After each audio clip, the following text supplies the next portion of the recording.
I'm one of your other hosts, Spinarita. And I am your other host, Cable Hashitane. What's up, everybody? We'll do it live. Oh man, December has been difficult. Yes, it has. Really? What are you guys talking really about? feeling it today. Is I something- know. is I something really going should on? stop complaining in the presence of the person who still has to work retail. It's like, oh my god, it's so crazy out there. Really? Is it? Is it crazy out there? Out there in the world? No. Tell me more. He's like, oh, that's precious. It is.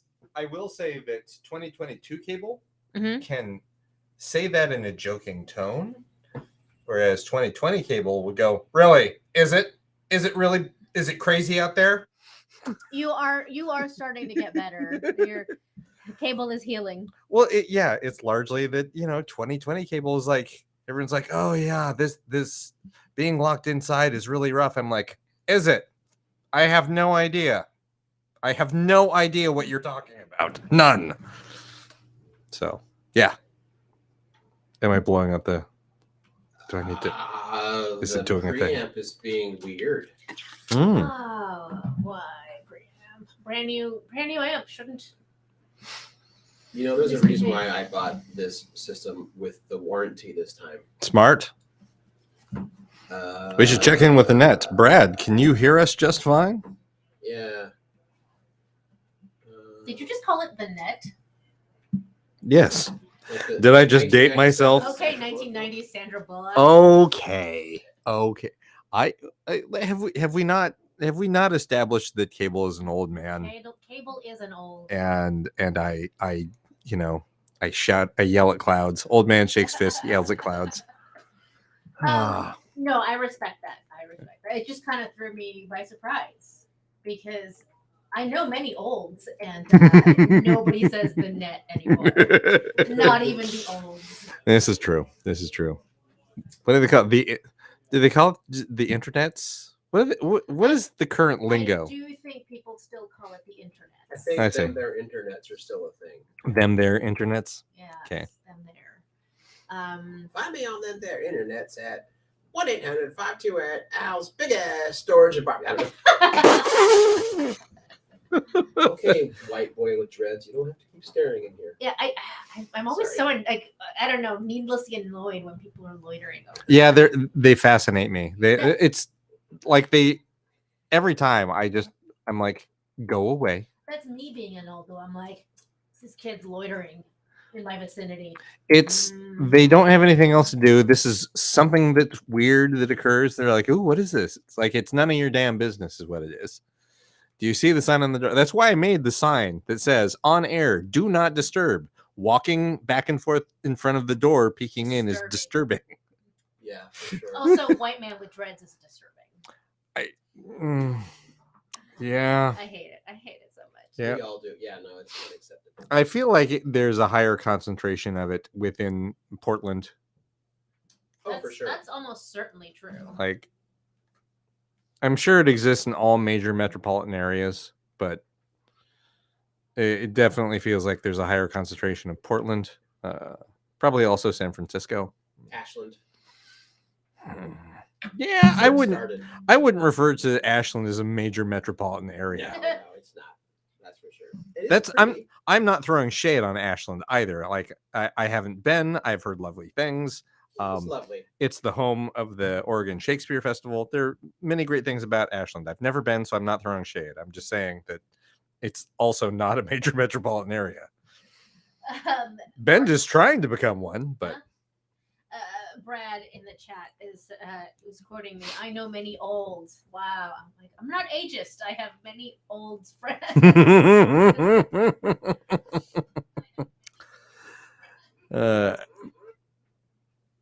What? Vroom vroom. Just making sure all the sounds are Oh, I Sorry, see. that was a little weird there. Quick behind the scenes.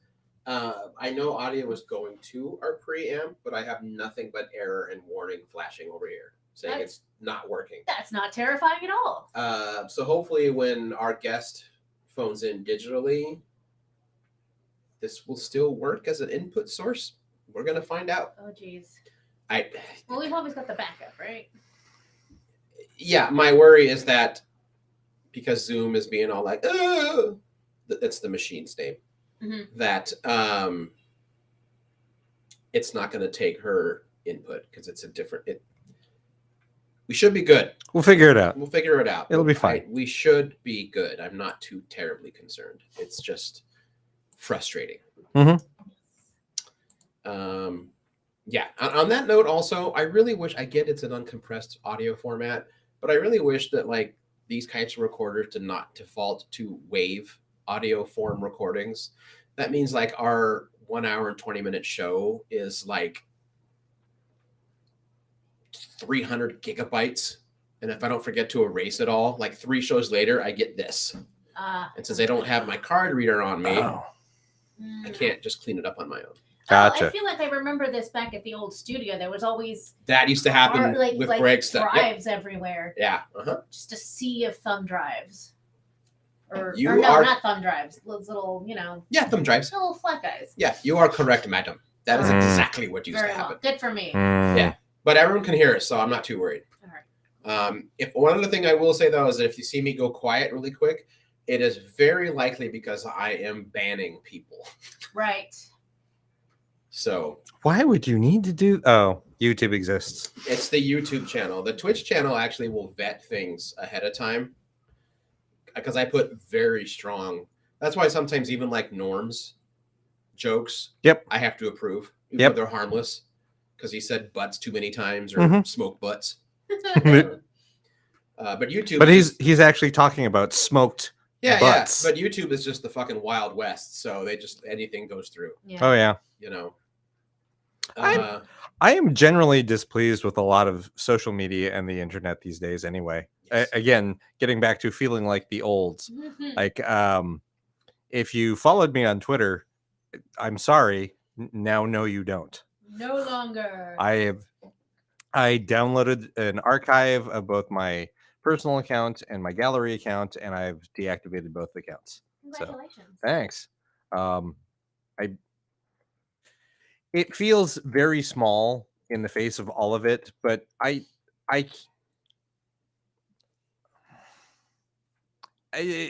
guess it just boils down to fuck Elon Musk. Yes. Fuck all billionaires. Yes, To be for sure. like, they're just god awful. Sure. But I don't want to continue to participate in a site that has just been getting progressively worse. And now, like, a person who has zero problem with going, oh, there are white supremacists on the site? Cool. You have free reign now. It's like, well, I'm out. Yeah. I still need to keep them all for various job reasons, Yep. which is annoying. Yes. There are legit people I would not actually have conversations with if it wasn't for random Twitter threads. Right. And we just ignore assholes that come into it. We just, as we Sure. reply, we just take them out. I cherish the times that I've been on Twitter and had wonderful conversations like that. Like, one of my favorite memories of that is thoroughly trashing the trashable parts of Into Darkness with Ming Doyle and Ben Acker. So the whole movie? Yeah. Mostly the casting a white man as Khan. Right. But just going through about how, from an Asian experience, why that is problematic on so many levels. And that was a fun Twitter thread to do. And there have been others. Like, there have been so many good things on Twitter. I'm really gonna miss all of the ad lib dissertations that people just Yeah. randomly put into the ether. Yeah. Mhm. Thread 30 tweets later. Yes, Yeah. I love those. Yep. Um, I'm really bummed about Hive not apparently it had a big panning out. update today. Today. Okay, because I got notified about an update last week, and Oh. I did not. I got 3 notifications about updates, Eh. and yet the app was just as in what's the word, non-functioning Right. as it has been for. Well, I feel however like long. Hive is dealing with the same thing that like Zoom, the video app Zoom, went through 2 months into the pandemic. Mm-hmm. They were this quaint little thing that worked just fine for their 100,000 users. Right. And then all of a sudden, the whole world wanted their servers. They went, "Ugh." Yep. That's what happened to Hive. Yeah. And Mastodon has always been unruly. I don't understand it. Yeah, I'm skipping. I think that's the other thing that prompted me to start just going, I'm just going to close these accounts because I'm not on the internet the way I used to be. When I had a desk job, I was on the internet all the goddamn. That's true, I you were. lived on Twitter. I had 3 curated Tumblrs. Yeah, I remember that. That speaking of which, I'm thinking of bringing my Tumblr back to life. I never did the Tumblr thing, and now I feel like I don't know. I'm not sure. The funny thing about Tumblr is Tumblr. Fuck. There are people who never left Tumblr. Tumblr had their they come to kept going. Jesus moment. They did. When they quote banned porn. Yep. Right. And it was a bad move for them, and they understand that, and they've tried to fix things. Right. But they just kind of laid fallow. It's like, well, still got a few core people. We'll just keep things alive and see what happens, and have been slowly rolling along. Like I jumped back onto Tumblr maybe 4 months ago, and I'm like, oh, good God, Will Wheaton and Neil Gaiman never left. No. Ever. Huh. They have been very active on Tumblr. I think it's dumb, but Will Wheaton's the joke that he keeps making that is still my favorite joke is every time someone asks him, are you really Will Wheaton? His response is, no, it's Becky, in reference to the Taylor Swift song. Oh, okay. I don't know that song. I don't Or it's a Taylor Swift meme where it's like there's a picture of this girl, says Becky did these drugs, this happened to her, she died, don't be like Becky. And someone's like, yeah, I think that's Taylor Swift, dude. No, it's Becky. Becky's a fun name. So that is his response every single time someone goes, are you really Will Wheaton? No, it's Becky. And I laugh my ass off every time I see it because he keeps doing it. You're dead, Becky. It is commitment to that bit that I'm like, you go, Will Wheaton. Nothing's better than a bit. Yeah. Nothing. And That's he's true. really Yeah. good at that. A little Yeah. bit. It's hilarious. I just never figured out Tumblr. I see a lot of screen caps of wonderful things that happen on Tumblr. But no, I'm sorry, that's Reddit with the weird little cast. See, I've never understood Reddit. I definitely don't understand Reddit, but apparently a lot of really funny stuff happens there. Sure. I think the funniest stuff from Reddit ends up on Tumblr. It's screen caps. 100%. Yeah. The chat is talking about Discord, which I do like, except for it's basically the same platform, but you could have like a dozen different networks. I'm and on that's 9 too different much. Discord servers. That I was on 3 for a while, and Yeah. I was just like drowning in content. And I don't know, for whatever reason, I don't treat it the same as, Twitter or Instagram, where I can like just scroll until something is of interest. It's a conversation. Yeah. It's all answers and statements and replies and more replies and so I'm like I can't read all of this, but there's no way for me to delineate one chunk of conversation versus another and only read the material that is of interest to me. The thought of doing more than one Discord or more than 2 Discords is exhausting. Yeah, I've got the Patreon Discord. Mhm. So patreon.com/Geek in the City. Yep. Which only has a few people on at any regular time. Pretty much everyone who's in this chat has popped into that Discord. Mhm. It's semi-private because at one time I wanted to link it to the Patreon where we would do private chats for backers. Mm-hmm. And this is no offense to Norm. I had a blast, but I got tired of Norm being the only person I talked to once a month for an hour. Because eventually we were like, so what'd you have for dinner? You know any good jokes? How about them Cowboys? Which was fine, but eventually I'm like, all right.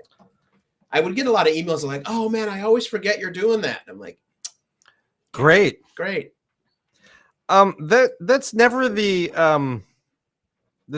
offhand comment that people think it is. No, it's not the sign of support that people think it is. Just like when you invite somebody to something, this goes back to social media, and instead of just clicking can't go and be done with it, their need to comment of, oh man, I wish you could do this, but I'll be doing this other thing, but I'll be thinking of you. Like, don't fucking tell me what else you're going to be doing.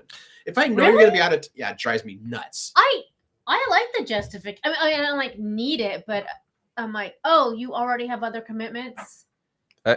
Understood. I'll miss you there. I'm on the same Yeah. point. Oh, okay. Let me Just- make sure to never tell you No, why I can't come to a thing. Well, it was like if I'm inviting you to my party, Mm-hmm. you're like, oh, I can't. I'm doing this other thing. Cool. Have fun at that. Yeah, I don't that's care. fine. Every time I send out a first Thursday invite Yeah. and would get responses like, oh, I can't make it that night. I'm like, cool. You never make it any fucking first Thursday. That's It can happens stop once a telling me. month. And I've been doing this for 15 years. Fuck off. Yeah, that's me too. Like, it doesn't Okay. ever change, Yeah. but It- you're Like- never there. Like the people who don't listen and tell you that Yeah. they don't listen. It's performative. It is performative to make the themselves show. feel better. Oh yeah, a lot of this, like, yeah, a Okay. lot. Yeah, there's a Got- lot of that with the show. Gotcha. Okay. Yes. No, those are legitimate beefs, complaints. Yeah. You like private functions. That's different. It's like, oh, this I'm going. It's like, oh, I wish I could be there. It's like, I wish you could too, but your thing sounds fun. That's great. Go do that. I'm 100% supportive of that. Yeah. Yeah, but it's the performative gesture of, Oh man, I'm sorry that I never. sorry, I do this can't make thing. it. I know I've known you for 10 years and you do this thing every whatever day of the month. Right. Yeah, that gets old. Because eventually you start understanding that it's not that you don't have the time. It's not that you can't do the thing. Mm-hmm. Because you learn, it's like, oh, I have time to do these things. I prioritize my time differently. Right. And I prioritize what's important to me differently. And you know that is what those other people are doing, whether or not they know it yet. Mm-hmm. They haven't figured it out. No, They're- that's fair. Yeah. If I double book myself, I try really hard to make it to both things because then I feel really bad that I said I would go to something and then I'm like, oh wait. I But you shouldn't. You should prioritize what is important to you. what and if if- they're both important, Cable? Then take the other person out for a drink. Go, was, I am not going to thinking make it to your That's thing. why I'm mentioning my birthday 2 months ahead of time. I got to beat Sarah Waffle to the punch. It was not Sarah Waffle. It was somebody's Well, wedding. whoever it was, I It have was to beat them somebody's to the out of punch. town came to Portland for their wedding. You kind of can't really, ask them to do it a different time. They Sure you came can. in from out of town for their wedding. Who comes into town for their wedding? People who used to live in this town and have a lot of friends here still. Oh, okay. That's like the reverse of a destination wedding. Yeah, they came Okay. to the friends and Yeah, said, "Hey, okay. we're getting married or are married now." That's They, fine. yeah, they did a tour. Yeah. Yeah. Some people like move around a lot in their adult lives, and so they have friends that they stay close with in all different parts of the country. I have a couple that way, but I have to work at it. I have Well, that's ADHD. It's very one-sided. Yeah. It's not you. We live in the same town. I have object I don't have object permanence about that. It's like I do that to people in this town. If you are not in my field of vision, you don't exist. And as soon as I see you, it's like like you've never left. Yeah, like a It dog was when you come I home. just saw you You're like, yesterday. "Yeah." Do you two get asked how so-and-so is doing? Sometimes. I get it all the time. So I feel like I have to keep track of every single person I've ever known that was in a circle group because they'll ask me, how's so-and-so doing? I don't fucking know. The I was answer like- is I don't fucking know. It usually is. Yeah, I mean- no, I don't. Like, for clarification, I don't know what Rick Emerson's doing. He's promoting Go Ask Alice. It's an amazing book. You should read it. Unmasking Alice. I'm sorry. Go Ask Alice is, A song. yeah. When A she's line 10 of a feet song? tall. No. He's promoting Unmasking Alice. It's fascinating. You Mm. should read it, especially if you were a kid during the Satanic Panic era. Yeah, I only ask you about someone else if it's A for Cheeseman or what was the second reason? I already forgot. There's What was the first reason again? Chisme, gossip. Gossip. Oh, Yeah, okay. I'm like, give me the dirt on so and so. Okay. Well, I wouldn't ask you because you don't do that. The hell I don't. Oh, yeah. He just does it around very specific genre I see. circles or I social see. circles. Yeah, it's like it is the Yeah. Okay. Is anyone in a 20-foot earshot? No? Cool. We can talk about Yeah. this. So I'm loud. To say, yeah, no, there's. Let me do it under my breath. I can't really talk quietly. Oh, that was the second reason. And the second reason to ask somebody, oh, how's so and so doing? Is if you are like running out of things to talk about, but you're not comfortable with the lack of conversation. Just grasping at straws. You don't like There's- uncomfortable silences. Rarely. I have to be like I can hang out with either one of you in a room and not talk about anything. Sure. Yeah, But fine. if I'm talking about like, oh, I'm at this party, I'm at Cable's party and I'm talking to someone I kind of know, but not well, but now we're standing next to each other. And I'm like, what did we talk about? Oh, we know this person in common. How is so-and-so doing? It's a panic response. Okay. That's a reasonable panic Yeah. response. That's fine. I That's get that. valid too. Well, we're all just sounding like the olds right now. I think this is kind of a fun, like this has nothing to do with the topic of conversation that we're going to get into later with Not our at guest all. tonight. Yeah, no, not at all. But this is some real world shit. Like I don't know. I feel like the older that all of us get, humanity in general, the more we start reflecting on what does it all mean? Right. And how do we interact with people? How do we people? How do I think that's why I don't do as much as I used to, but there was a time where I really liked responding in just various GIFs. Mm-hmm. I use a lot of emojis. Your emojis confuse me too. I don't get what the upside down face is. I don't know if that's supposed to be frowning or if it's like, no, it's not. fuck if I know. Whoop, whoop, whoop, whoop, whoop. Oh my god! And here's the thing: it's like I can't even explain to you what I mean with words. That's why I've chosen the emoji instead of speaking with words. I feel that is your general I have become discombobulated emoji. No, not discombobulated. If I'm feeling discombobulated, I'll probably make like a wacky face. But the upside down emoji, the upside down smiling emoji is more of like a No, it's not a sad upside down. It's the No. whole face. Mm-hmm. yeah, it's a smiling emoji, Yeah. but his head is upside down. What do I mean by that? See, you don't even know. Decipher. It's the words. It's the putting it in words that I can't. But I know how I feel when I'm using it, and that's why I use it. I'm sorry, I'm laughing at. I have to look up emojis. Like, I'll just put this. Eggplant is penis. I have sent that on accident so many times because it's right. Because How are eventually, you accidentally sending the egg? because here's the thing: if you send it on because I went to send something like an egg thing, Mhm. and I hit egg, I hit that. But eventually, if you hit enough on an Android phone, when you hit the emoji button, you get your frequently used ones, Yeah. and it just shows up on there.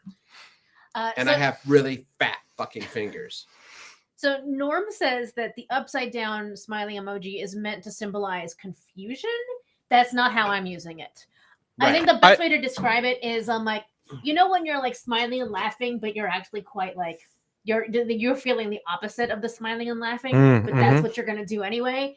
It's a little bit of that, like not like on a hardcore scale, but like on a scale of 1 to 10, it's like a 2 to 3 on the I'm gonna smile through this, but I don't really love it. I laugh to keep from screaming, type of thing. Right, but like Yeah. like dialed way down. Yeah. Yeah, I'm not. If I'm At screaming, 2. if I'm like I'm laughing to keep from screaming. That's I don't even know. That's a whole nother emoji. Beck says, "Is it the lol without the loud out loud part?" It might be now. I mean, when I'm doing the what is it, laughing to not scream, whatever, I'll just do the laughing face and then the crying face. You know, That makes sense. that is my emoji version of that little Mexican kid who's getting interviewed, and I don't even know what the real interview was anymore. But the interview was like, right. "Are you happy doing this?" He's like, he starts to nod, and then he puts his hand up and cries and begins to shake his head. It's It's something about being an artist, Yeah. and then he cries. Yeah. Do you like working in comics? I really do. Yes. No. Oh, the little kid. Yeah. I Yeah. probably use that GIF a lot, and I use Mhm. again the old El Paso Mexican girl of Why Not? Oh, Yes, that's a fun one. that's a fun one. I have. And that and Never gets old. well, bye. Yep. Oh, our guest is here. All right. Oh, good. Did we ever tell the listeners who our guest is? No, let's just spring them on her. All right, get ready, friends. Hey. Hi.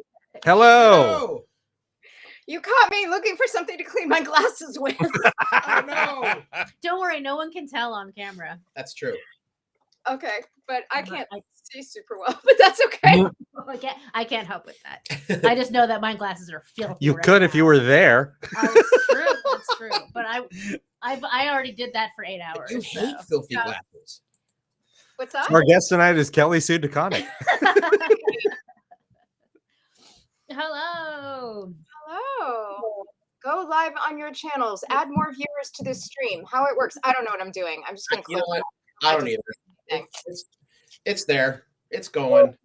And I keep a close eye on YouTube because that's like the Wild West there, and anyone could comment anything. Oh, And they do. Yeah, almost 2 years ago we had Bill Oakley on, and that's when we learned about people that had digital human avatars that looked real and like they were really talking. And it got ugly really fast. It's kind of like the equivalent of like when you're doing a heist yeah. and you trick the security yeah. cameras by Yeah. doing a loop. Okay. So that it looks like normal activity like that, but for a Like person, when Oceans rebuilt the vault at the Bellagio. Exactly. like that. Yeah, but with racists. Yes. Yes.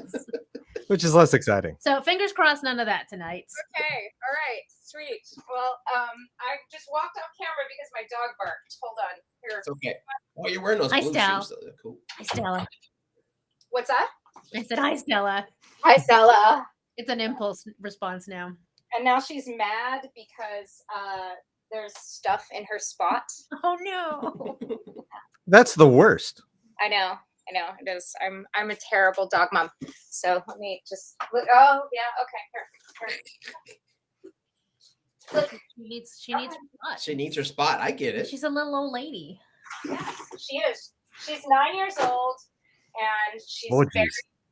very mean, and she threatens all the delivery people. It's awesome. Oh, wait, oh no, it wasn't good Gotta enough. do it.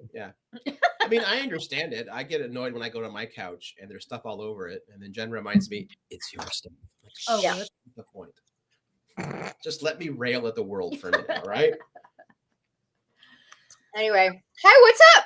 Hello. We were just talking about our favorite gifts and what different emojis mean to us. Okay. So, like, por ejemplo, one of my favorite go-tos is the upside down smiling face, but I can't really very well explain what I mean by that. Yeah. I know what I mean by it, but I can't explain it to you very well. Bendis uses that one too, and I I'm one of the I don't quite understand what that one means. Like, so I'm always like not happy. Like that means not happy. I'm not happy about this thing or something. That's how I always read it too. Either that or Maybe It like annoys mildly me. annoyed, but I'm not gonna tell you. I I- don't know. Yeah, it's I feel like when you use it on me, it's after I have said something that maybe I have not personally moderately annoyed you, but I've explained the situation That is annoying. of which I wish to share the annoyance with you to know I'm not alone, and then I get that face. Yes, there we go. I'm not annoyed. There's an annoying situation, but I don't want to be negative about it. So upside down Yeah. smiley face. And the other one you used to send, I think this was a weird function of our phones not communicating properly, were like the two dancing girls. Oh my god, I love those little dancing girls with the bunny suits. Yeah. It's just that one is just a general conveyance of cheer, like positive. Yeah. Like, I like it. This is good. I'm excited. That's her. That's fair. Okay. The backup bunnies. Do you know about Mhm. backup? Yeah, that's Yeah. the one. How about you? What are your favorite emojis? One of my favorite emojis. I don't know. I think I might be an old. I don't use that many. I think I might be an old. I'm 52. That's That is exactly how we started the show too. Yeah, 30 I- minutes ago, you'd have fit right in with our I conversation. referred to the internet as the net and Yeah. got all kinds of shade. And I'm like, yes, I know. I'm the old. It's fine. yeah. So I'm solidly the old. Like calling this middle age is really optimistic. Yeah, you're not wrong. Yeah. So Oh. yeah, but I don't think I send that many emojis. Although I've grown fond of the baguette because Tallulah sends it all the time, my daughter. But she's taking French this year. She's taking French this year, and she's Okay, I can see where that would. And her response when I ask her to do something is "oui oui baguette," and I kind of like it actually. So It's just this jaunty little thing that she came up with a while back. yeah. Is the baguette by itself or is it in a paper bag? Oh no, it's by itself. Okay. Yeah. What would it mean if it came in a paper bag? I'm grocery shopping. Wow, that came off way too fast. I'm like, "Ah." Yeah. Yeah. Can I enter the chat? Let's see. I think you'd have to do it through Twitch. I don't know if you have a Here, Twitch I will account. send you the link. Okay. Yeah, baguette is just a baguette. Well, baguette is never no just side a meaning. baguette. Well, It doesn't I mean don't eggplants. know if it has like there's like 4 emojis that I know that have a side meaning, and everything else I have to look up on Urban Dictionary or I don't know. Oh, to see So if it had a it's you- it's secondary you and meaning. Brad Yeah, yep. looking up the I've meanings got to of look it up on the internet. There. I Or sent I you- ask any one of the 25-year-olds that I work with, go, what the hell does this mean? It's like, oh God. That's one of your job benefits. And they're like, oh, that's on point. What? What is on point? What does this Okay. mean? On point does not belong to the kids. Okay. That's an army phrase. Again, again with the olds, I don't I'm not using up-to-date lingo. And it's I not almost up said to this date, is on though, it's fleek, old. and that's still like 5 to 10 No years one's- ago. I don't think people were really saying fleek when we thought people were saying fleek. Yeah, there's that. I think the TV just lied to us. The about one that. I'm not getting now is it's base. I think that it means like good. basic. No, I think it actually. I think Bean's right. I think it means good. So, like, if you see, like, I don't know, a perfectly thrown can of soup that just smacks I don't know. I'm thinking of protest stuff. Sure, that's But fine. it's something that like makes you really happy. It's like that's base. Oh, here we go. And well, you know what's funny is I initially heard it as based, B-A-S-T, maybe with an E, maybe not. But I'm like something in the oven. You've basted it. I No. don't know. Not yeah, based. Base, not based. S-E-D. Yeah. Yeah. I don't know where that came from. I don't hear people saying it. I know where you heard it. I hear. Well, we can say from Behind the Behind the Bastards. Bastards. He's been saying it a lot, but Yeah. I don't know what it means precisely, and I don't know that anyone's really saying he it. hangs out with a lot of the young. Oh, I hear the kids here say it. Okay, see? okay. Yeah. What have they conveyed to you it means? I don't know. They don't say it to me. They like Just to each other. I think maybe it just means like something's really good or it's even almost perfect. Yep. Well, then, Cable, they should be saying it to you all the time. I think they're just a week away always from starting to talk to me like they talk to their grandpa. So All right. Well, now Kurt Katsu says that we should try to make based a thing. And Well, that's how you I- keep Is it. it That's so how you keep fetch? it. That's so based. But that was how you keep something like tasty and juicy. yeah, and see that starts to lean right into moist territory, and I A lot of don't want to people do are- anything. yeah, Mm-mm. a lot of people are bothered by that. Yep. I don't support it, but I respect that's- your decision. But based, perhaps we can do something with that, and that could be a thing. This show is so weird. Yep. We have gone completely off the rails, you guys. Let's circle back. Kelly Sue Deconnick is here, guys. And you're here presumably to talk about two really big things that have happened recently. Which one would you like to start with?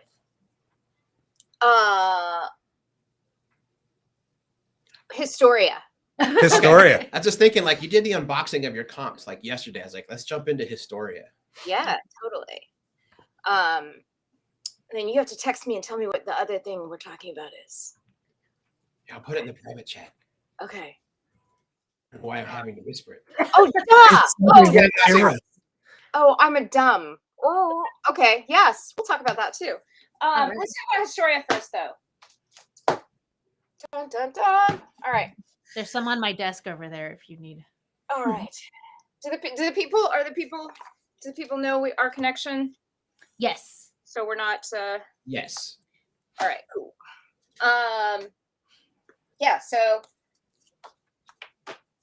this is book one. It came out about a year ago. I'm very proud of it, and won an Eisner. So this is Wonder Woman Historia, the Amazons. It's a very long title. I apologize. I think there were many marketing people involved in choosing. Well, I think it's ultimately it's going to be a sort of a tome, so it needs an equally weighty title. Yes, let's go with that. That's good. Mhm. That's excellent. I like it. Yep. And yeah, but it also makes it like nearly impossible to hashtag. So I was like, can we decide to use WW Historia as our hashtag, and then it could be like WW Historia 1, WW Historia 2. That lasted like 10 minutes. But anyway, so, and Historia is a word, and so it means history. So if you just try to Google Historia, you just get everybody talking about history. So Well, first your phone is going to autocorrect it to history because it's dumb Or and historian. not multicultural at all. yeah. Mm-hmm, mm-hmm. So anyway, so the conceit of the book, it's a DC Black Label book, and the Black Label is the top shelf, fancy books. Also means out of continuity. And the conceit is that it is the history of the Amazons from the perspective of the Amazons. So if you think about the subjectivity of history, and the stories are written by the winners.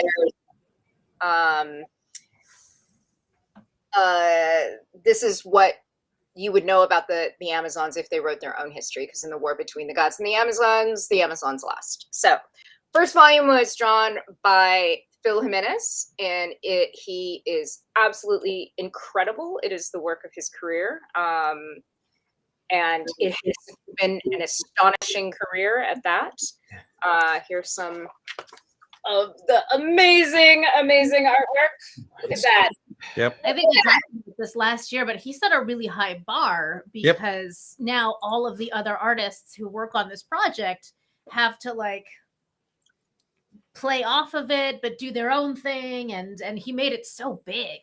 Yeah. I felt so bad for Gene, who agreed to do the book before he had seen what Phil did. It was like, Oh. but Gene brought it. So this is book 2. This came out in April of this year, and Gene Ha on art duty and did an absolutely incredible job as collaborator on this book.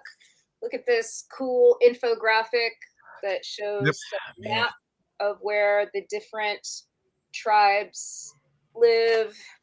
I love Second favorite spread on that one. You should find the Not for 1,000. That's a good one. Yeah, and let's see. That is right here. Wait. Where is it? there it is. Whew. Oh man. Oof. Yeah, really, really spectacular work. I always appreciate anytime an artist uses the golden ratio. Yes. And he also did all this really cool stuff with hidden images or ambiguous images. So, of course, the copies that I keep are the library variants are my reference copies. So I don't have his regular cover here, but if I hold this page up, you see the face. Yeah. Mhm. Wow. Yeah. So, but if you come in close, Oh, okay. Right. That's right. yeah. So there's lots of that hidden throughout the book, which is just really spectacular work. Yeah, I realized I think I put book 2 on the shelf and meant to read it and then went, I'm going to wait for the third and so I can just read all of it all over again. Matt was asking me if I had read all 3 back to back, and I haven't yet. I'm a little nervous to do that. I don't know No, why. I get that. I was nervous to read like my 5 issues back to back because I was so nervous that transitions would not make sense. Mm. I was like, I know what happens, but if I come at this not knowing, is it gonna make sense? I was like, I don't know. Yeah, I don't know why I have no lack of confidence in this book. I love this book. But I think we worked on it for so long and it's so big. It's just I just want to make sure that like sitting down and reading all 3 feels like a feast, you know? Yeah. I need to feel something over there thinks I'm talking to it and it keeps responding to me. Ooh, a second guest. Awesome. Yeah, it's like I found this on the web. Check it out, or something like that. Okay, so the third one is by Nicholas Scott. So first one is the birth of the Amazons. The second is the formation of the 7th tribe, and the third is the war between the gods and the Amazons. And let me see some of. I got to skim a little bit of it today. Mm-hmm. And like Nicholas Scott's art always just blows me away. I remember reading her stuff way back, and I think in like the early JSA or Secret 6 days that I just fell in love with her work from then on. Yeah, this is probably my absolute favorite page. And it's not, I mean, it is an extraordinary page just for the rendering of the art, but it's the acting. It's the acting that kills me. There's also some just phenomenal spreads like this one. Yes. Yeah. So, so this is out on the 27th. Ooh, there's Apollo. Apollo. It's kind of a little shit. She's so good at drawing like the attractive, snarky face, though. I feel like I get in abundance with Apollo. Yeah. Oh, I didn't even check to see if we see Apollo butts. I didn't want to bring up butts, but I was going to ask like, Nicola, how many butts does she work into this? I don't know. Let's see. I have to. I don't think I read it with like my butt radar on. Well, there's a little. Yeah. Yeah, look at them cheeks. Oh, he's got the twist going. Mm-hmm. Mm-hmm. The Black Widow pose. His signature Nicola. There you go. Would that be Buttdar? No. So this is out on the 27th. Next week. Yeah, and then I'm going to do a signing at Books with Pictures Eugene. If anybody is near Eugene, Oregon. Next Friday? The 30th. Oh, perfect. Okay. All right. Nice. So how does it feel? Like, I know this is meant to be a larger, hopefully, series as it goes, but how do you feel like with kind of wrapping up this bit of the arc? Does it feel like a good spot for you to be in, or are you like, yes? Yeah, I mean, if it ends here, I'm happy. It's a I'm not spoiling the end, but it ends on a rather significant note. Yeah, that's good. Yeah, Mm-hmm. for sure. So yeah, it feels complete. No regrets. And if it goes on, the middle three would be a little bit of a bummer, so which is not the most salesman-y thing to say. I'm just like, I'm a little bit thrown because yes, book 3 ends on a positive note, but like I needed the whole box of tissues. Oh yeah. Mm-hmm. To get through it. Just like ugly. Yeah, I mean, for things like in addition to wanting to write the history of the Amazons from the perspective of the Amazons, I also there were a couple of other things I wanted to do. I wanted to reclaim Hera, who I think has gotten short shrift a lot in, recent centuries. And I wanted to write a like Homerian epic with a woman at the center. Mm-hmm. But the thing is, like, Homerian heroes are flawed and things don't always go so great. So Hippolyta's going to have to work through some painful things in that middle section. I'm not a sadist, so it'll be fine. She's about to go through a hard time, but she does also have one good thing going for her. I'm going to try really hard not to spoil it since it's not out yet. But so then, how much can you say about the next arc without giving too much away?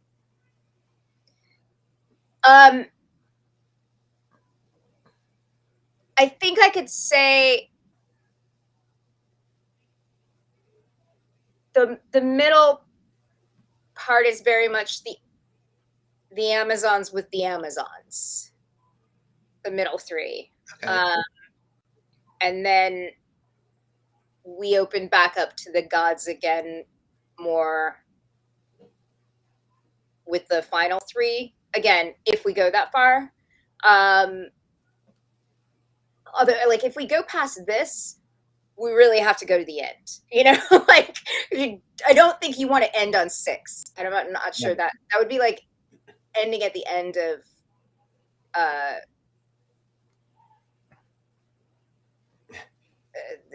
Empire Strikes Back. Yeah, I was thinking that too. Like, that ends with just Luke and Leia watching as they fly off, and who knows what happens now.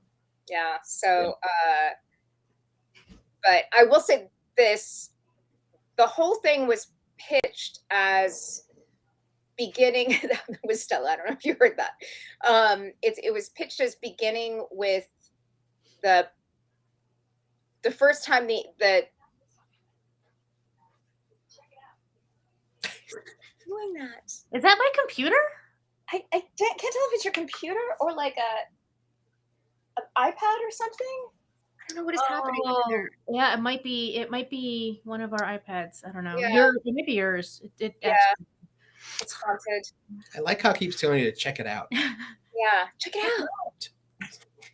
It's like my iPad has a double finger guns. Check it out. Isaac. So it was pitched as like from the moment that the gods or Hera conceives of the Amazons through to the moment when Diana's story traditionally begins. That's where our story ends. So then I'll leave it to the Wonder Woman fans to see if they can decipher what I mean by where her story traditionally begins. Oh, Mhm. interesting. Yeah, I Okay. think a lot of them could put that part together. That makes sense. Yeah. Has the process been different working with Phil as opposed to Jean as opposed to Nicola, or is it all kind of a same pattern? No, it's very different. I mean, Phil and I talked constantly. It was very, very much a conversation. And it's been no less wonderful working with Jean and Nicola, but it's less. It's been a more traditional relationship with the two of them. Okay. And and we've talked about it. In fact, like Nicola was saying, like she's like, I don't know why I don't do this more when we would get on, Zoom and talk about things. And there's a couple of scenes that we reworked. One that was rewritten twice. I mean, very, very much the ideal, like shared authorship, like working it out together, And I'm gonna get up and throw that thing out the window in a second. But yeah, Nicola was saying that, like, she was like, I don't know why I don't do this more, but it's just like not because everything is so deadline driven, and it's so, it's like, I got the script, now it's my job, now I just hunker down and visors on and do that. And I was like, no, I like let's talk about it, Nicola's a really fast worker, right? Yeah. Phil's stuff probably took longer because it was so all of the establishing stuff in that grandiose style. Yeah, it felt like he had to do a lot more interpretation of esoteric ideas because it's in the realm of the gods. Right. Well, and so Phil's is very much in the realm of the gods. Jean's is very much, he uses the ambiguous images for the god stuff a lot, and there is some wonderful god scale stuff in it, but it's very much about the Amazons and the seventh tribe, so it's more grounded and human. And then Nicola's is kind of a combination of the two. Yeah. And so their styles lend themselves to what the tone of each of the books. Well, I think. That's a point, yeah, because I know Nicola does a lot of action, and there's a lot of action in book 3. Yeah. That's where that acting ability comes in, where she can like really give motion and emotion to all of these scenes. Yeah. And I think too, that's part of your job as a collaborator, is to, like, I never want to write a script that I don't know who I'm writing it for, because I want to write to their strengths and interests.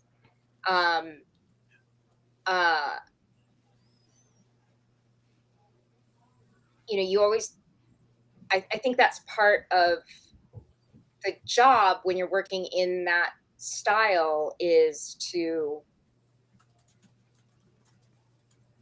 make it a very personal collaboration, that is something that you're making fun, because I think of the script as a letter to the artist. So it's very like I'm telling them a story, and then they're going to tell the story to you, and then I'm just going to go back and put the dialogue on it, you know? Yeah. Oh my God, excuse me, I have to throw that out the window. Sure, sure. Check it out. Actually, it's a good time for me to be right back too. Okay. But I can't remove my screen, otherwise it Don't- turns yeah, everything. don't No, touch it. Don't touch we it. know. I Go. just hit my own face. The wheels are falling off. We're Sorry. Don't know what is happening. Why is it doing this? It's okay. What do you do? Just go. I don't know. It's fine. She's checking it out. What's It's now the Cable and Denise show. Oh boy.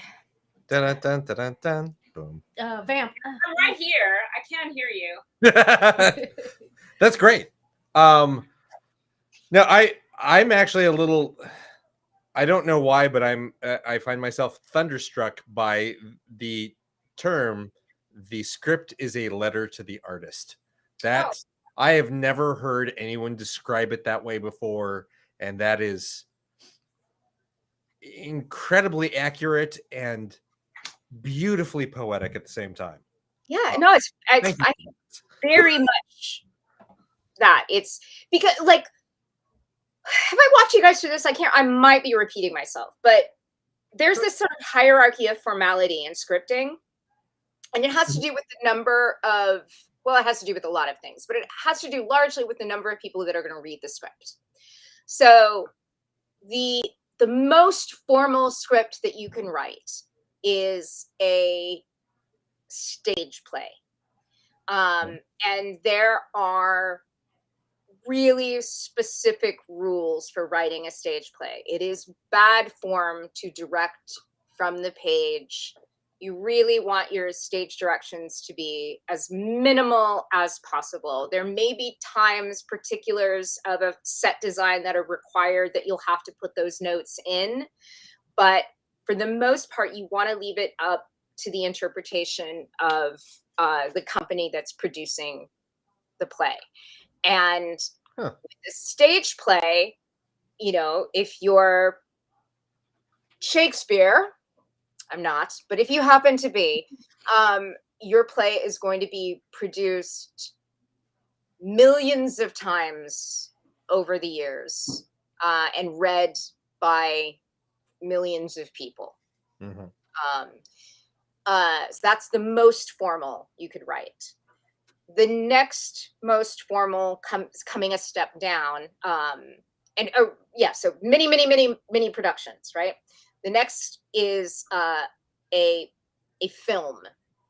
So a feature is going to be read by several hundred people that are producing that feature. It'll only be made once, but there are a lot of eyes on that script. It costs millions of dollars to make a film. So there are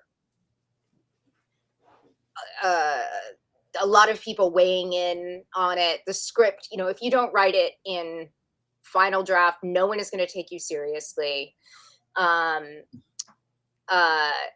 at least if it's not formatted so that it looks like it would, you know, there are very particular rules. Again, it's bad form to direct from the page because you're overstepping. The director is the primary artist in a feature film, and your job is not to do that part.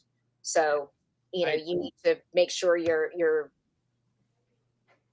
not crossing the line. Sure. I even had a producer once who physically measured how much white space was on a script. And if there wasn't enough white space, he felt that the script was too wordy and it had to go back and get rewritten. Like literally with a ruler. It was really bizarre. Wow. Well, that's because you generally use the number of pages in a script to estimate the number of minutes that the script will last. Mm-hmm. In order to, and that doesn't really work because of action scenes, right? Right. But it is a rule of thumb It is a rule of thumb that is held over from when films were much talkier. But people would try to cheat and get their scripts past the time limits that producers were trying to set by moving the margins.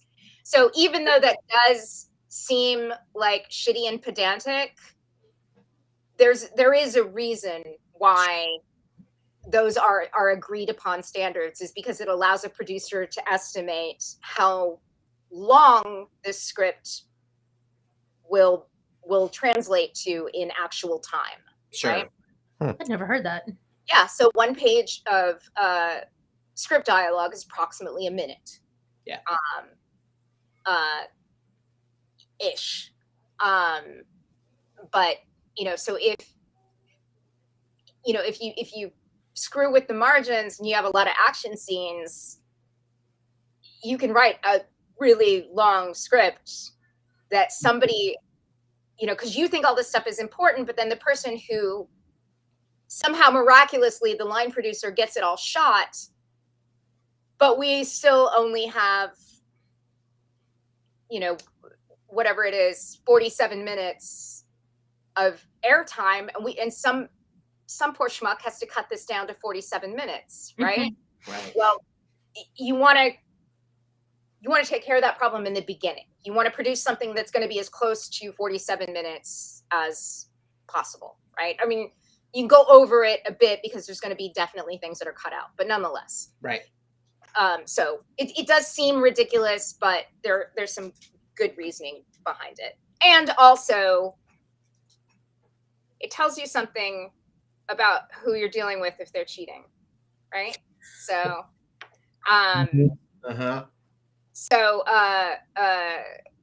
okay, so second step down was the feature. Next step down is television script. Television script, you can be a little less formal than either of the other two. There are still very much agreed upon standards, but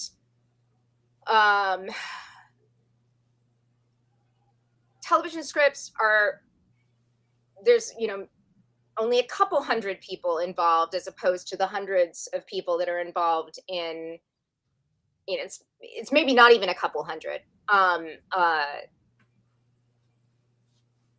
But compared to the number of people that are involved in getting a feature film made, it's a smaller group. It's a group that's going to work together over and over again. The writers, frequently directors on a television show, change episode to episode. So the showrunner, who is very often also the head writer or one of the writers on the show, is more the primary artist on that. And so you're allowed to direct from the page a little bit. Still don't insult the director, give the actors some leeway to work with. Don't, dictate everything that they're meant to do. Allow them to interpret and, bring themselves to the character and their truths to the character. But you can be less formal in a television script than you would be in a feature, and most certainly than you would be in a stage script. And then our comics, and you can be very informal. And a comic script is going to be read by about 5 people, unless you decide to publish that comic later. But you can say that about any of these, right? If you're doing it as a like work artifact, that's a totally different thing. But only about 5 people are going to read the script. Maybe if you're scripting for yourself, if you're a writer artist model, maybe nobody else reads the script. In the model that I work in, it's myself, the artist. Usually we do not have a separate inker these days, but sometimes there may be an inker. So it would be penciler, inker, colorist, letterer, and editor. And that's it. Right. So 5 folks. So you can be very informal. And, you're really you're just trying to make that the artist fall in love. Well, the team, but really the artist. You're trying to make them fall in love with the story such that they want to communicate their passion for it to the reader. And I'm very personal in my comic scripts. I make asides, I make jokes, I address the artist by name. You know, if there's something that I'm struggling to communicate in words and I have to include like a little doodle, you know, I fall all over myself to apologize for the fact that I am not an artist. And, you know, they're going to spend a lot more time with that page that I wrote than I spent writing it probably. So I try to be very respectful of that and make sure that they love their job, you know? Yeah. That makes sense. Yeah, that makes a lot of sense. Yeah. I was thinking of the double page spread with the horse, and you had the whole little doodle, and you penciled the sketch, and then you inked it. I did. Yes, I did. Saved that piece of paper, by the way. Yeah. Yeah. Oh, it was. Artifacts. I think it's up there in the scanner somewhere. It's so terrible. But oh yeah, this is the second one. So there's 2 double page spreads that I had to like. They're awful, but But they help you get the point across, like to convey what you were picturing. yeah, this is the first one. Here we go. But the idea was just like I needed to prove to myself that it would work. And then I also didn't know how to describe this in panels because there's those inset boxes, but there's not really panels. And you know, with Emma, Emma Rios, who I work with on Pretty Deadly, we have worked together for so long that I do almost no paneling for her. I write action and dialogue, and then like I think there's probably a page turn here. You know, I just rough out where the pages are. But that's about it. And I actually am pulling this up so you can see how Nicola took what I was thinking. And I was like, okay, so this works. You can throw it out, but it works, right? And then she was like, let me make that 1,000,000 times better. Right? So, but you can see that chain of dialogue that I was very concerned with, like, how will this function? And it totally functions right there. So. Do you ever find yourself going back to a comic script and counting lines of dialogue and telling yourself like, that's too many or not enough because I got to think of the artist and balloon placement, or is it something you work out later? No, I have rules of thumb that I work with, you know, so with the way I have my templates set up, I don't, you know, I use I think it's an Alan Moore thing, no more than 210 words per page, and then you break that down. I'm just looking around my desk because I used to have it on a Post-it note, but apparently I don't have that anymore. It's in here. Yeah. Now. So you do the thing where, so it's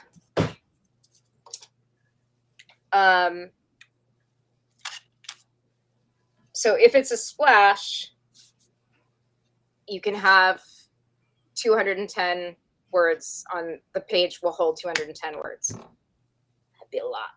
But Sorry, someone commented on our chat. It's on the iPad. That's what it wanted you to check out. oh, right. Probably, yes. My chat says, looks like your embed link is invalid. Visit the chat settings and grab a new one. Oh. Oh. Yeah, so the Never chat seen that. appeared for me. I don't know what happened. I'll look around. Mhm. And then so if there's 2 panels on the page, then it would stand to reason each of those panels could hold a maximum of 105 words. And if there are 3 panels on the page, then you go 210 divided by 3, then panel could hold a maximum of that many, Right. so on and so forth. And then you add that to where you I try never to have a balloon hold more than one or more than three lines, like 2 carriage returns in the software that I use, because those balloons can get really burdensome. I try to do a maximum of 3 balloons in a panel, but I break that rule all the time. It's like rules of thumb. Hey, there we go. Look at that. Thank you. I like that. I'm not sure you'll be able to respond, but you'll at least start to see them. So hopefully that's a little better. Well, in the interim, there are already a couple of questions that came up previously that we could go over. Norm, oh god, now I'm losing my spot. Norm from Texas was curious, like, what do you have a process for writing when you're working in the pantheon of the gods space? Like, do you have a way that you get into the right headset for that? I think it's just, I realized at some point about 3/4 of the way through that Hera, the character of Hera that I love so very, very much, is really just me writing Katharine Hepburn as Eleanor of Aquitaine in the Lion in Winter fanfiction. Yeah, literally, yeah, everything Okay. clicked right there. Yep. Yeah, it was a little humbling when I put it together. I was like, oh shit. But also, I love Eleanor of Aquitaine and Katharine Hepburn and the Lion in Winter, so screw it. What about Zeus? So we had a conversation not too long ago about how some readers really like your Zeus character, and you're like, my bro, that wasn't the takeaway. I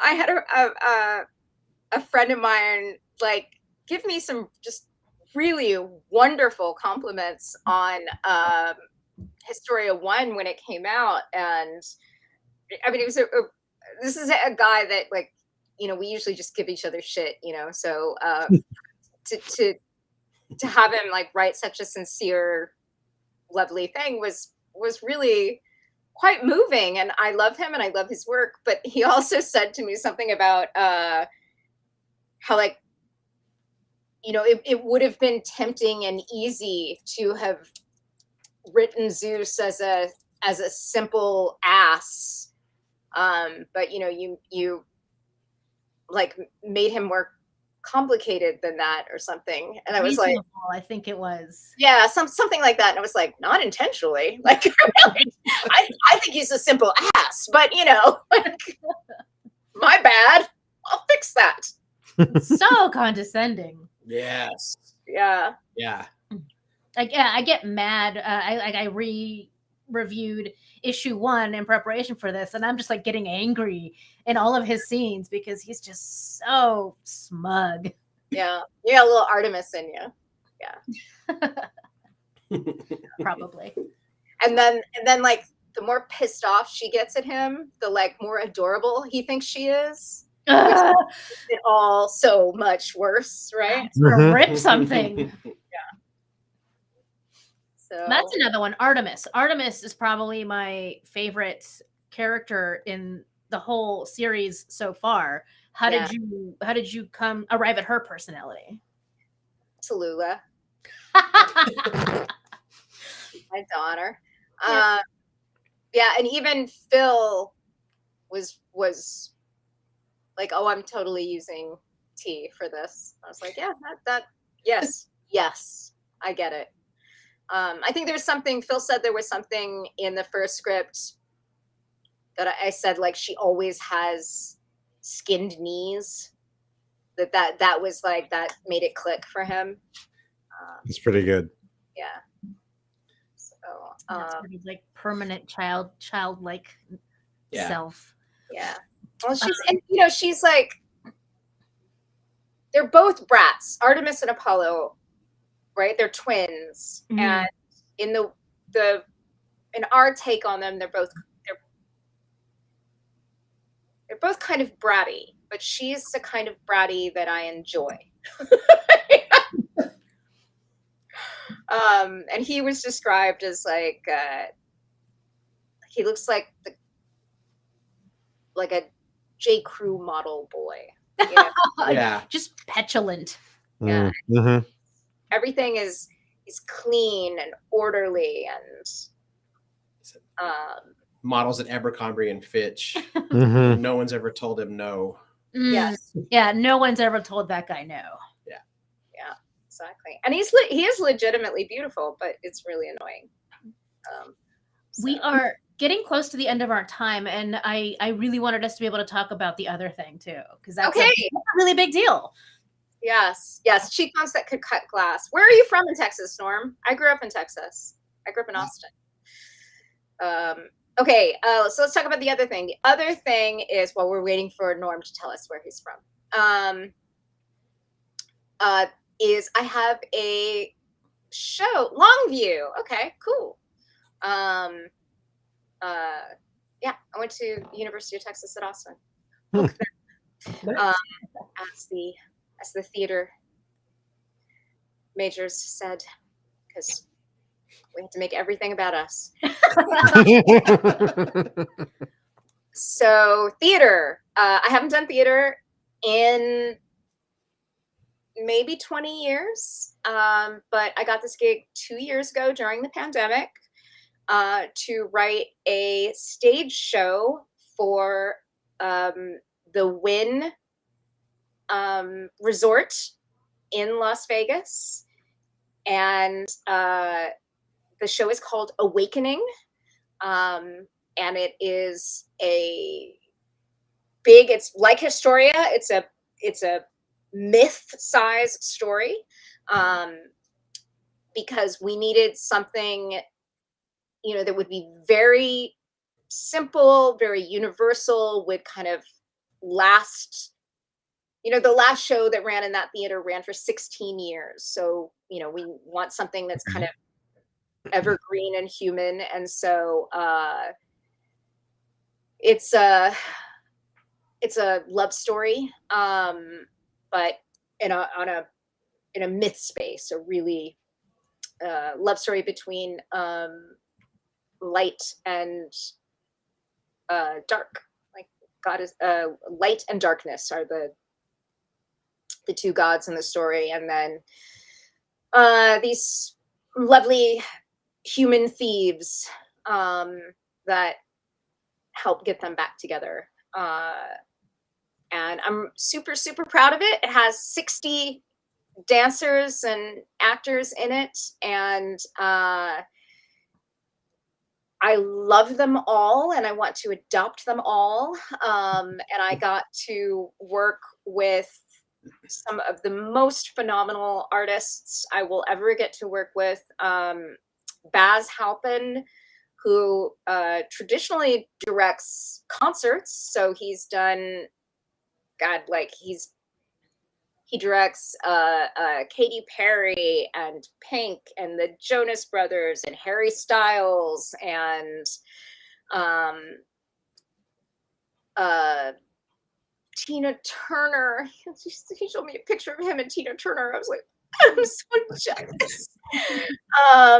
And our lighting designers, Jules Fisher and his partner Peggy. I think it's Entwistle. I'm very embarrassed that I can't remember Peggy's last name, but they are absolutely incredible. And Jules is like 80 years old and has something like 13 Emmys and was like tight with Bob Fosse and directed or lit the original productions of Pippin and Chicago and the like his Wikipedia page is insane. George Seepin was our set designer. Michael Curry, who did the puppets for the Broadway production of The Lion King, does our puppets and a lot of our design work, and he's one of the producers on the show. Paul Keeve is the illusionist. It's just there. You posted the link there. Can you post also the YouTube that has the videos? The Winds YouTube page there has an Awakening. I think they have Awakening like sub channel playlist, Awakening playlist. See that I can find. Also, you got to have Anthony Hopkins speak your writing. Oh, there's that too. Yeah. Oh, that. Yeah, there was that. Anthony Hopkins is the narrator, and so I got to fly to London. Actually, we have like 2 minutes left, so this will be my good ending story. So, I flew to London to record with Hopkins at Abbey Road, and on the way to Abbey Road, I got violently carsick.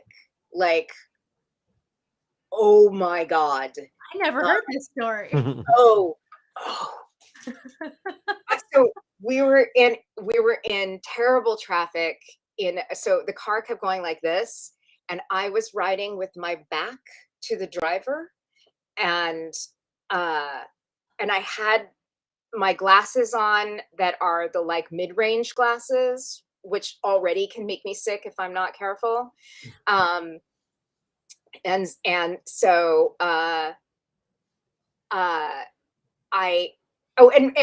Hopkins, I should also say, Hopkins has been an important figure in my life. I had like his poster on my door in high school because he was in The Lion in Winter. He plays John. Not John, Richard. He plays Richard the Lionheart. Anyway, I get to walk into Abbey Road, and they're like, welcome to historic Abbey Road. I'm like, where's the restroom? I run into, and I'm smart enough not to go into one that has multiple stalls. I go into the handicap restroom that's just one, and I don't quite make it. Oh no! So I'm not telling anyone that this happened. I mean, I'll tell them now because it's funny now. At the time, it's not funny. And so in my white pants and high heels, I have to clean up after myself and spray my perfume around and not try to do it as fast as possible, so I'm not in the bathroom for a weirdly long amount of time. Right? But I'm telling myself that I'm probably one of a long line of people, all much more talented than I am, who have vomited in the bathroom of Abbey Road. That is very likely. Oh, Yeah. All for much more interesting reasons than being carsick, but nonetheless. You're among the ranks, regardless. That's right. Yeah. Yep. Yeah. Me and like Pink Floyd and something. Why did I go to Pink Floyd? Why Pink Floyd? All right. So, so that's my time. Well, anything else you've got coming up? Like you could like get people excited for, or is this is it time to take a slight little break, personally or creatively? It's not a break. I wish it was a break. I've made some bad choices, Aaron. Well, you're almost done with the show. You'll be fine. Sorry. Yeah, I mean the show's up and running. I'm largely done with the show, although I do need to go back. I need to go see it again because I want to see it again because I love my babies there, and also because I need to take my mom. I gotta take my mom to see the show. And Valentine, I think Val and his family, my partner on Bitch Planet, are gonna. Oh, cool. They might come and join us and see the show, which would be super cool. But yeah, I'm going over in my head. I have 10 projects on my plate right now. But I don't know if there are Denise, are there any I'm allowed to talk about? The first one that comes to mind, I don't think we want to talk about right now. Oh, Parisian White? Yeah. Yeah. Okay. So I'll go ahead and say it. But yeah, so Parisian White was announced as having been acquired by AMC like a week before AMC laid off a whole bunch of people, and now we don't know if they're going to even have a publishing. Yeah, so we don't know what's happening there. So that's a huge bummer.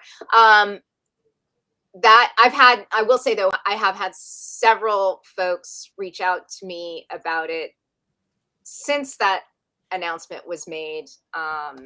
And I'm sure it will find another home. And, you know, like I said in the newsletter, and we have a Substack newsletter. If I am easy to reach. There's a Substack newsletter, and you can text me at 503-738-1029.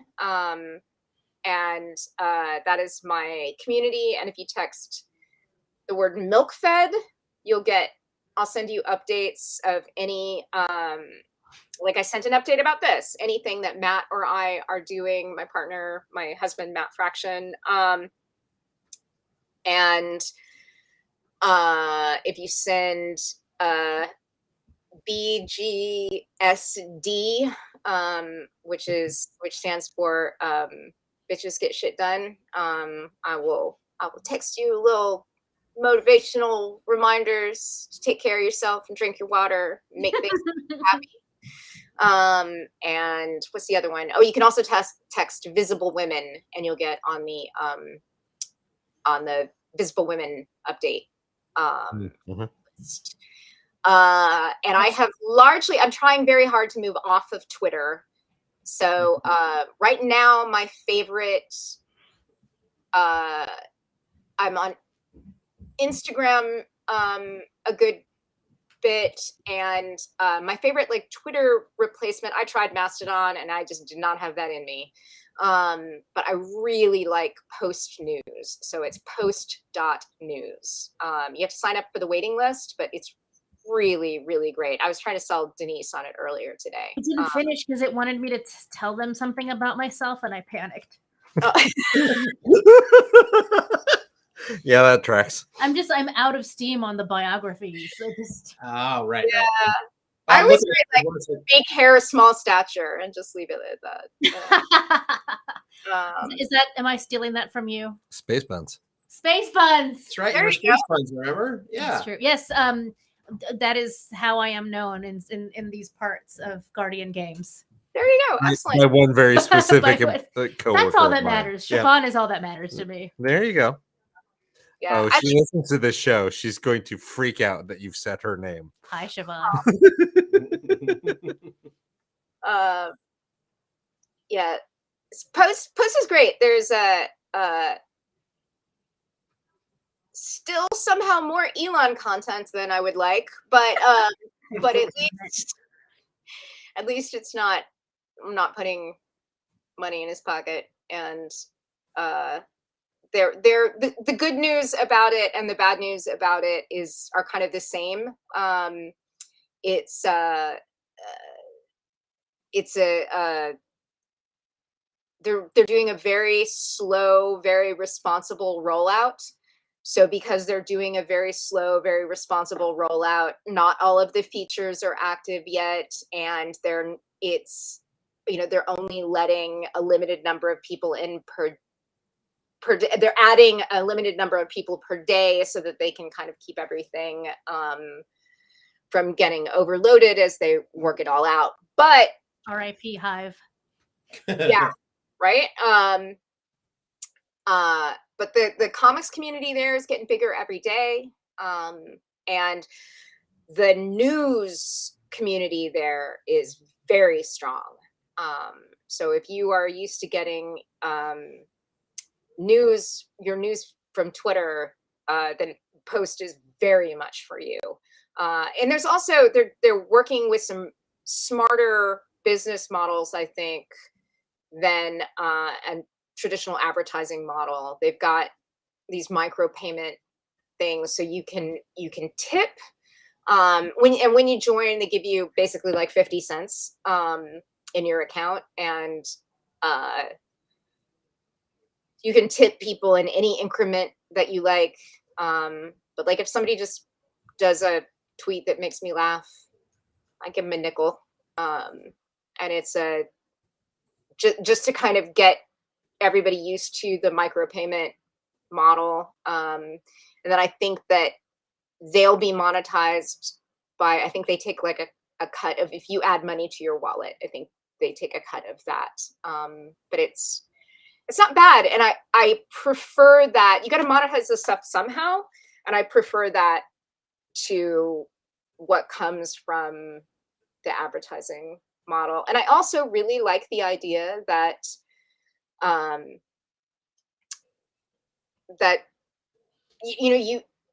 you could, cartoonists could like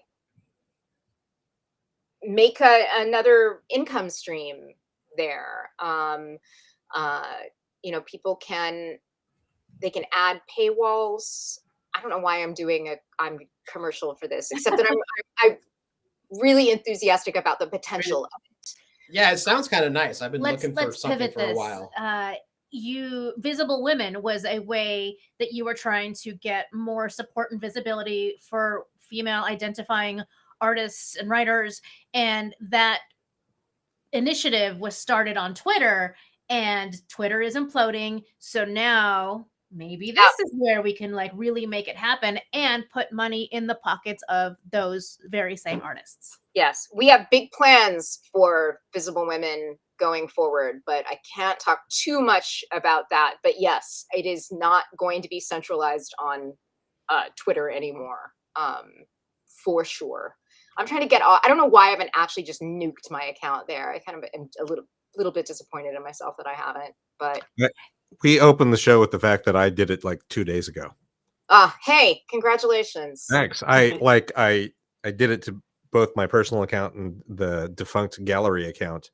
Like I downloaded archives of both and went, I'm done. Yeah. I did all of the work to delete Twitter, and I had like the perfect last tweet. It was about Elon Musk giving me $500, but then nobody else moved away, and I was like, "But stuff is still happening here. I don't want to miss it." And now I'm just a coward. You're not a coward. No. We have talked about this before. Like these things have their hooks in us, and we all have to do our own part in our own growth to get those out. And it's not a competition, and it is not a race. It's fine. I have to convince all my clients that Twitter does them no good, so I can use my account and not need them anymore. Yeah, as a marketing person, yours is probably the hardest I live transition. in hell. Yes. Yeah. I need to sell more books so I get out of marketing. Yep. And you will. I know. Season of Aloha out now, issues 1 through 5. Yes, that's true. The trade is next month. I can talk about that in a couple weeks. Stuff happening. That's very exciting. Congratulations. Thanks. Yeah, I've got a whole kind of bit of good news around that comic that if I say more, the other marketing people will become very annoyed with me. Whoops. All right. It's great. It gives us something to talk about in January. Yeah, So that's true. in the meantime, everyone should go to their comic shops next week and pick up book 3 of Wonder Woman Historia. And 1 and 2 if you don't have those. And definitely 1 and 2 Yeah. if you don't have those. Definitely.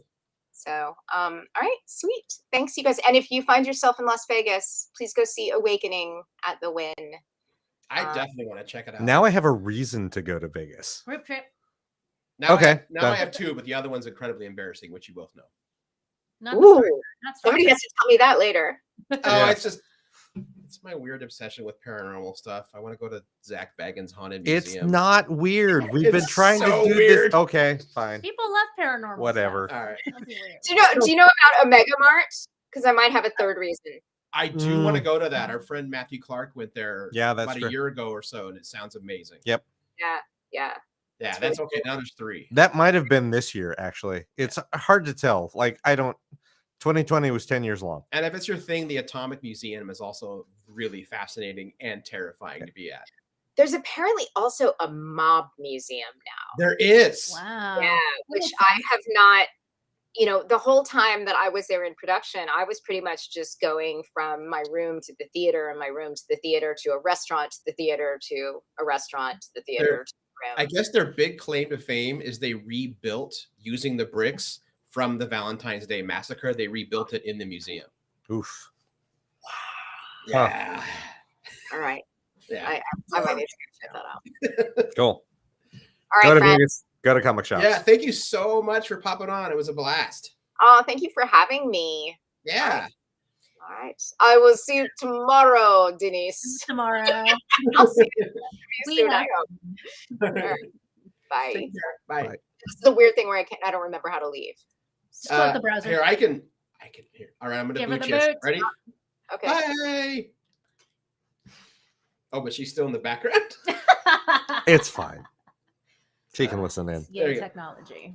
I believe that means that we started 2022 with Kelly Sue, and now we've ended 2022 with Kelly We Sue. had her on No, for we did it- volume we did 1, it in so it would have been. November.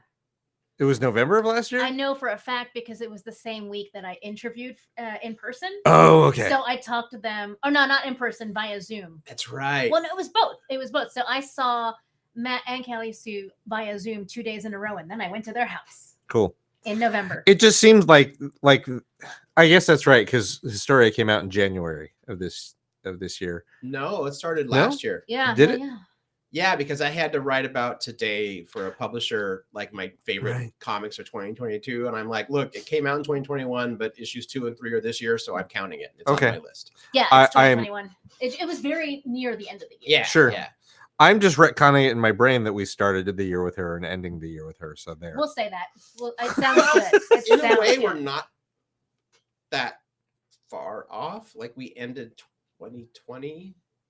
No, 2021. 2021. Now we're going to end 20. So Yeah. Chronologically, you're there's still in still there. Yeah. yeah, there's still damage on the Still staff. You closing got the it. loop right there. Yes. So many pop culture references there. Woof, all right.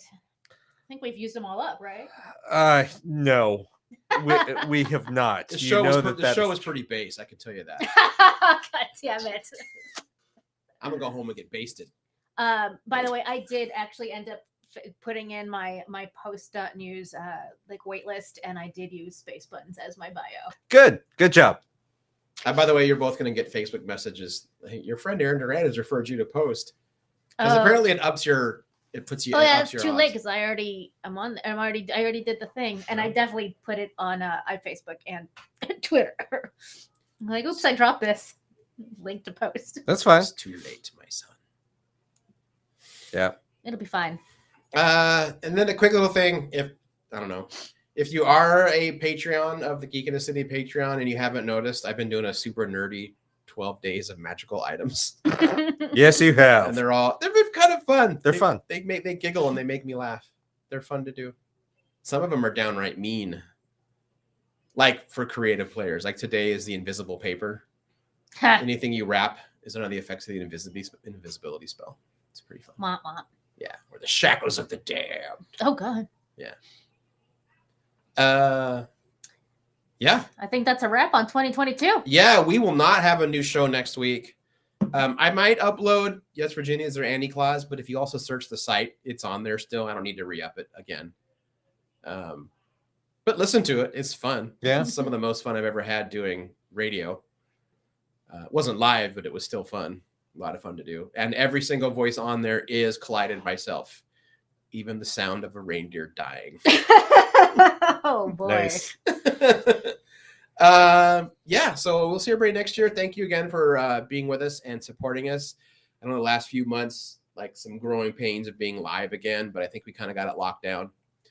So yeah, we'll be Thanks, back next friends. year, hopefully with more interviews and all that stuff. That's the plan. Yeah, I got to drop a line to another. I'll just say it. I'm trying to get Rucka and Mike Henderson on to talk about Forged, their new book. Good. Awesome. Good. Yeah, so it'll be good. Well, with all of that, I am Aaron Duran. I am Rita. And I am mostly Cable Hashta. Mostly. Mostly. We Why will didn't I speak. say I'm Space Buns? God damn it. Say it now. I'm Space Buns. Bye.